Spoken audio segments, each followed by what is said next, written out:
I know. Thank you Prabhakar. నువ్వు చాలా నీళ్లు దాపిస్తా నీతో అన్నట్టుగా ఇచ్చాడు.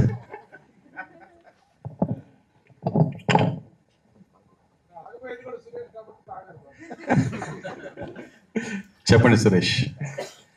3 సినిమాలు ఒకేసారి కంటిన్యూ చేసి 3 సినిమాలు పూర్తి చేసి మొదటిగా సెలబ్రిటీలు కొడుకులు హీరోగా అంటే ఒక హై ఎక్స్పెక్టేషన్ తోడుగా కొంతమంది ఆడియన్స్ వస్తారు, ఫిక్స్ అవుతారు. 3 సినిమాల్లో ఈ సినిమానే మొదటి సినిమాగా ఎంచుకోవడానికి మెయిన్ రీజన్ ఏంటి? ఇది లాస్ట్ టైం చంద్రాస్ చెప్పాడు, మళ్ళీ చెప్తున్నాను. First movie Black Dog for a White Chick, పక్క యూత్ కంటెంట్. ఎస్పెషల్లీ నన్ను ఆదరించిన మహిళలు ఎవరైతే ఉన్నారో వాళ్ళు చూసే కంటెంట్ కాదు అది, యూత్. అలాంటి సినిమా నడవదని కాదు, ఫ్యామిలీస్ బయటికి రాకుండా ఉన్న సినిమాలు ఇప్పుడు 1000 కోట్లు 1100 కోట్లు కూడా సంపాదిస్తున్నాయి కొన్ని సినిమాలు. అంటే మీరు యానిమల్ సినిమా చూస్తే ఫ్యామిలీస్ అందరూ కొంచెం దూరంగా ఉన్నా కూడా కొన్ని కోట్లు 1000 కోట్లు సంపాదించారు. అలా అని బ్లాక్ డాగ్ నడవదని కాదు, సూపర్ ఉంటుంది. యూత్ పిచ్చగా 4-5 సార్లు చూస్తారు. సో అది. సెకండ్ మూవీ వచ్చేసి ఒక కంటెంట్, ఒక లవ్ స్టోరీ.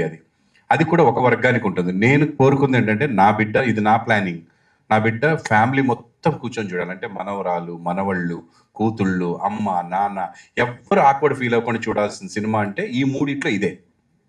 ఎక్కడ ఆక్వర్డ్నెస్ ఉండకుండా ఉంటుంది. అందుకని ఇది ఫస్ట్ వస్తే నా బిడ్డగా ఉంటాడు, లేకపోతే ఎవరో ఒక చంద్రహాస్ వచ్చినట్టు ఉంటుంది. ఎందుకంటే నన్ను దృష్టిలో పెట్టుకొని మీరు నా బిడ్డను చూస్తారు. ప్రభాకర్ కొడుకు, చిరంజీవి గారి కొడుకు, లేదా బాలకృష్ణ గారి అబ్బాయి అంటే అలా చూస్తారు. కాబట్టి అంటే నేను వాళ్ళతో పోల్చుకున్నాను అనకండి బాబు, దయచేసి, ఊరికే నోటికి వచ్చింది అంతే. సో అలా నా బిడ్డ, నా ఆడియన్స్ ఇలా ఉండాలని కోరుకుంటారు. కాబట్టి ఈ సినిమా కరెక్ట్ అని అనిపించి ఇది ఫస్ట్ వస్తుంది. ఓకే, ఇండస్ట్రీకి ఒక ప్యాషన్తో వస్తాం ఎవరైనా. సో మీరు అలాగే వచ్చారు. అలాగే మీరు ఇక్కడ ఎంతో కష్టపడి కోట్లు సంపాదించారు. ఆ కోట్లు సంపాదించింది తాకట్టు పెట్టి కొడుకు కోసం ఇంత త్యాగం చేయటం అవసరమా అని అనుకుంటే మీరేం సంపాదించారు? లేదు, నేను కోట్లు సంపాదించింది నా బిడ్డల కోసమే. ఇప్పుడు పెట్టింది కూడా నా బిడ్డలకే. నేను నా పాప నెక్స్ట్ ఇయర్ వేరే ఆస్ట్రేలియానో లండన్ వెళ్ళి చదువుకుంటా అంది, అప్పుడు కూడా తాకట్టు పెడతా. That's not a bad thing. నేనే కదా, ఎవరైనా సరే లక్షల కోట్లు సంపాదించుకోండి, ఏం చేస్తారు? బిడ్డ ఫ్యూచరే కదా కావాల్సింది.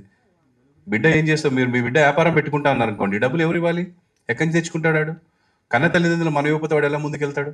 వాడు చేయాలనుకున్న పనికి అందులో సిన్సియారిటీ ఉందా లేదా చూసి చేస్తాం. మై సన్ 100% సిన్సియర్గా చేస్తున్నాడు, ఒక ప్రొఫెషన్ ఎంచుకొని వెళ్తున్నాడు. రేపు మీ అబ్బాయి కూడా 100 కోట్లు సంపాదించొచ్చేమో హీరోగా. అది మనము ఫ్యూచర్ మనం చెప్పలేము సురేష్. నా దగ్గర ఉంది కాబట్టి పెట్టాను, లేకపోతే అప్పు చేసి కూడా పెట్టేవాడిని నా బిడ్డకి. నేను చెప్తున్నా కదా, అంత టాలెంట్ కనిపించింది, అంత హార్డ్ వర్క్ కనిపించింది. మొదటి సినిమాకే వాడు కష్టపడడంలో, ఫస్ట్ సినిమాకే కాలు కొట్టుకొని ఇంటికి వచ్చాడు నైట్ 4 ఫైట్ చేసి. నాకు ఏడుపు వచ్చేసింది. బ్లాక్ డాగ్ అండ్ వైట్ చిక్ సినిమాలో ఫ్లిప్ చేస్తూ మాస్టర్ కింద మ్యాట్స్ పెడితే ఇటు మ్యాట్ వద్దు, పరుగు పోతుంది, ఎవరైనా చూస్తారు, అది ఎవరు చూస్తారు, కనపడదు ఫ్రేమ్లో అన్నా కూడా వద్దు వీళ్ళందరూ చూస్తున్నారు కదా అని మ్యాట్ తీసేసి దూకాడు. నైట్ 4 అంటే మార్నింగ్ 7 నుంచి ఫైట్ జరుగుతుంటే తెల్లారుజాము 4 వాడు అక్కడికి వెళ్ళి ఆ గాల్లో ఇలా లేచి అక్కడ ఫ్లిప్ తిప్పి పడతాడు. ఆ తిరుగుతున్న టైంలో నిద్ర వచ్చేసింది సార్కి, వచ్చి మోకాల మీద పడ్డాడు, పచ్చాక్కమని వెళ్ళిపోయింది. నాకు జామ్, నేను ఇంకా అయిపోయింది ఫీచర్, మొత్తం లైఫ్ అయిపోయింది కదా అని భయపడిపోయాను.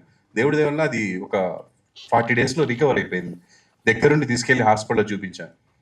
అంటే ఆ డెడికేషన్ చాలంట నేను లైఫ్లో. అంటే నేను చేసింది బాగా రావాలి, బాగా చెయ్యాలి, ఇది ఉండాలి.